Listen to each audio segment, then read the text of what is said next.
तो एक ये मिनट जो नीलेश जी, अभी तो हम जो अभी आप तो कहने लगे, तो अभी तो हम 7 सांसदों में उलझे हुए थे, कपिल सिब्बल की डिसऑनेस्टी और फिर से एक बार फंसाने की जो आपने अभी दिखाया कार्टून, बिल्कुल ठीक बात कह रहे हैं। लेकिन अब तो ये तो थोड़ा मेरे डिबेट का मामला तो और थोड़ा बढ़ गया।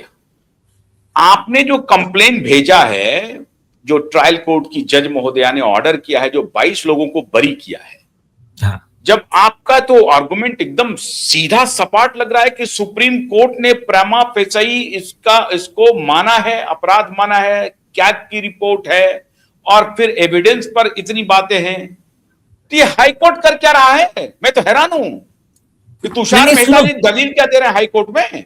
नहीं सुनिए ना। अरे वो अरविंद केजरीवाल है भाई, मेन दलील पे तो आने नहीं दे रहा ना वो। जैसा हाईकोर्ट ने अभी तो स्टे कर दिया। रिक्विजल पे चल रहा है मामला।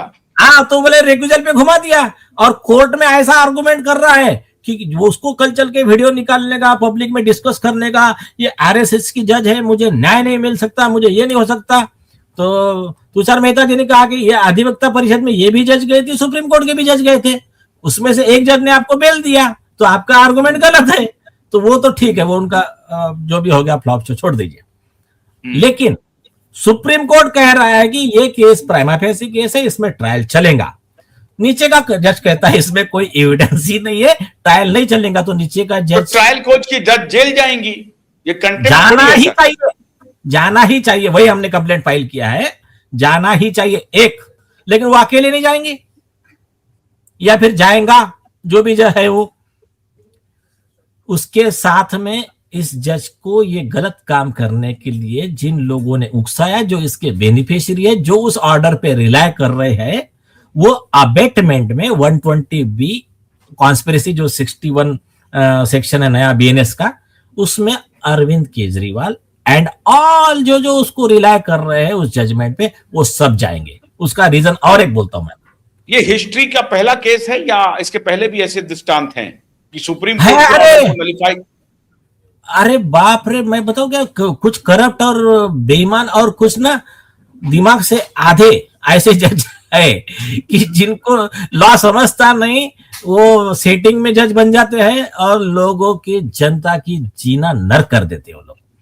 तो ये अब यहाँ तो या तो वो जज ने जानबूझ के ऐसा ऑर्डर पास किया, या तो केजरीवाल एंड कंपनी के किसी के ने उनको ऑर्डर बना के ला कर दिया, इन्होंने साइन किया। जैसा आपके दिल्ली के हाई कोर्ट के जज जस्टिस शमित मुखर्जी अरेस्ट हो गए थे, घर पे उनके ऑर्डर बन के आता था आरोपी की तरफ से, और वो उनको ऑर्डर में लिखा है, उनके पुलिस कस्टडी रिमांड हुआ था, सीबीआई ने अरेस्ट किया था, 13 दिन की कस्टडी मिली थी उस हाईकोर्ट जज की, जस्टिस मुखर्जी की।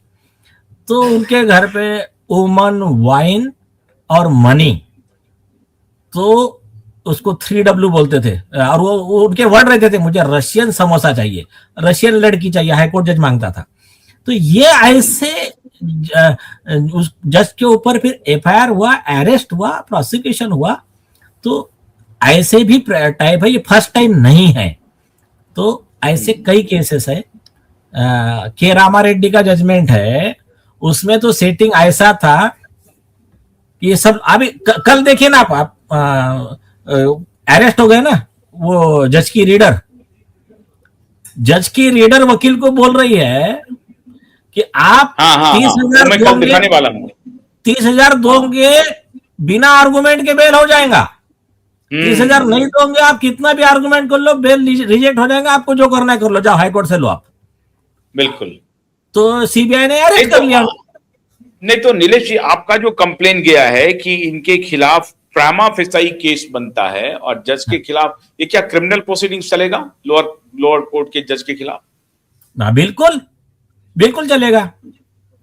और केजरीवाल मुद्दे से भटकाने के लिए ये 7 सांसद वाला भी खेल खेल रहे हैं, आरएसएस की थ्योरी ला रहे हैं, भाजपा की थ्योरी ला रहे हैं, कहानी गढ़ रहे हैं और मुद्दे पर बात को आने नहीं दे रहे हैं। अभी तो लेकिन ये सरकार ने करना चाहिए ना, इतने बड़े बड़े प्रवक्ता है उनके पास में इतने बड़ी लॉयर की टीम है, सॉलिसिटर जनरल है, अटॉर्नी जनरल है, सीबीआई, ईडी है, उन्होंने करना चाहिए। मेन मुद्दे पे तो लड़ते ही नहीं है। मेन मुद्दे पे कहने का मतलब आपका है कि भाई हाईकोर्ट की तो बात छोड़ दीजिए, स्वर्णकांता शर्मा की बात छोड़ दीजिए, सुप्रीम कोर्ट का यह ऑब्जर्वेशन है कि प्रमा फेसाई ये केस बनता है, इसलिए हम आपका बेल रिजेक्ट कर रहे हैं। दूसरी बात, उसको देखिए मीडिया में इन्होंने क्या चलवाया। मीडिया में चलवाया सुप्रीम कोर्ट ने लोअर कोर्ट के फैसले को पर कुछ कहने से मना कर दिया, मतलब अपना तरफ से कुछ नहीं बोला। आप कह रहे हैं कि भैया सीधा सीधा ऑब्जर्वेशन है, 383 करोड़ के ट्रेल की चर्चा है, एविडेंस डिस्ट्रॉय करने की चर्चा है, और इसलिए उनका बेल रिजेक्ट हुआ सुप्रीम कोर्ट से। और एक बात, सुप्रीम कोर्ट के बहुत क्लियर, हमने हमारे कंप्लेंट में पूरा केस लॉ के साथ लिखा है उस जज के खिलाफ। सुप्रीम कोर्ट का क्लियर जजमेंट है। अब स्टेज कौन सा है? फ्रेमिंग ऑफ चार्ज का है। फ्रेमिंग ऑफ चार्ज पे तुम मेटिकुलस एग्जामिनेशन नहीं कर सकते। प्राइमा फैसी मटेरियल है क्या? है तो प्रोसीड करो। उस समय तुम ऐसा रोविंग इंक्वायरी, आप देखो, प्राइमा फैसी मतलब एक लड़की पर रेप हुआ, उसने कहा कि मेरा ऐसा ये प्राइमा फैसी मटेरियल है, तो उस पे हर बात पे तुमने यहां कॉमा लिखा था, तुमने मतलब तुम कोर्ट में जब आई थी तुम्हारे चेहरे पे कोई दुख नहीं दिख रहा था करके मैं आपकी एक मिनट आपने कहा कि प्रमा फेसाई केस का आपकी कह रहे हैं कि मेटिकुलस ट्रायल नहीं हो सकता है। हाँ। तो अरविंद केजरीवाल यही कह रहे हैं कि हमारा बेल रिजेक्ट हुआ सुप्रीम कोर्ट से, फिर हाई कोर्ट से रिजेक्ट हुआ, फिर बाद में मुझे इन्हीं कोर्ट ने मुझे बेल दिया, और अब लोअर कोर्ट में ट्रायल चला। हाँ। और उस ट्रायल मेटिकुलस चला, और मेटिकुलस ट्रायल में मेरे खिलाफ कोई एविडेंस नहीं पाया, मुझे बरी कर दिया। ये उनका कहना। नहीं, आप गलत कैसे हुई? नहीं, गलत कह रहे हैं आप। सुनिए, ट्रायल का चला। ट्रायल कब चलता है? पहले फ्रेमिंग ऑफ चार्ज होता है। फ्रेमिंग ऑफ चार्ज होने के बाद में कि आपके खिलाफ में ये चार्ज है, आपको मंजूर है, तो फिर कोर्ट सजा कम ज्यादा करके जेल में जाओ, या तो छोड़ देगा सिर्फ फाइन लगा के, अगर वैसा सेक्शन होगा तो। नॉर्मली वकील आरोपी कहता कि मुझे चार्ज मंजूर नहीं है, तो फिर वो उसका प्ली रिकॉर्ड होता है कि मुझे चार्ज मंजूर नहीं, साइन होता है उसका। उसके बाद में क्या होता है, चलो प्रोसिक्यूशन, आप आपके एविडेंस दो, आपके विटनेस बुलाओ, फिर आरोपी का वकील उस विटनेस को इन्वेस्टिगेशन एग्जाम, उनको सबको क्रॉस एग्जामिन करता है। उसके बाद में डिफेंस में उनको पूछा जाता है आपके खिलाफ, आपके पास में कोई सबूत है इनको डिस्प्रूव करने के लिए, आपको जरूरत लगता है, फिर उनका यह होता है। उसके बाद में कहा जाता है दोनों पार्टी का कंप्लीट हो गया, चलो आप दोनों प्रोसेस दो कि हमको आगे कोई एविडेंस एग्जामिन नहीं करना है, फाइनल आर्गुमेंट पे केस लगता है। और उसके बाद में आइदर डिस्चार्ज और एक्विटल होता है। यहां तो ये जज ने इतनी बड़ी जंप मार दिया, इन्होंने कहा चार्ज फ्रेम भी नहीं करना है, ट्रायल भी नहीं चलाना है, पहले दिन मुझे एक्विट करना है, उसको डिस्चार्ज करना है, अरविंद केजरीवाल को और इन लोगों को। तो ये जो होगा ये बड़ा नहीं समझा कि इस पर ट्रायल चलाया जाए। हाँ, बराबर है। अरे बाप रे, जब तो पूरा कॉन्स्पिरेसी लगता है सर। तो अरे वो हमने कंप्लेंट फाइल किया। और एक बताता हूं, मैंने कायदे से, अब ये आपने इसीलिए मैंने पॉइंट आउट किया कि सुप्रीम कोर्ट ने जो बेल दिया इनको, आपने कहा कि प्रमा फेसाई उन्होंने किया और मेटिकुलसली एग्जामिन नहीं होता, वो ट्रायल के बाद होता है।